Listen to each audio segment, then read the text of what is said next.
Cel mai bun material izolator? Nu există. Fiecare produs are și avantaje și dezavantaje. Avantajul spumei este clar etanșeitatea. Am pus în aceste trei compartimente diferite trei tipuri de izolație: vată minerală, spumă poliuretanică și celuloză. Introducem în ele aer, îl încălzim și îl suflăm prin toate cele trei compartimente în care am montat materialele.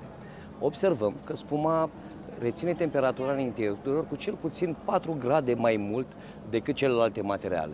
Noi avem o temperatură de 56 de grade, după cum puteți observa la vata minerală temperatura ajunge la 40 de grade, la celuloză ajunge la 39,2 grade, iar la spuma poliuretanică rămâne doar la 35 de grade. Ce înseamnă asta? Că este o barieră mult mai bună la curenții de aer care traversează izolația, deși toate cele trei produse au o conductivitate termică aproape egală.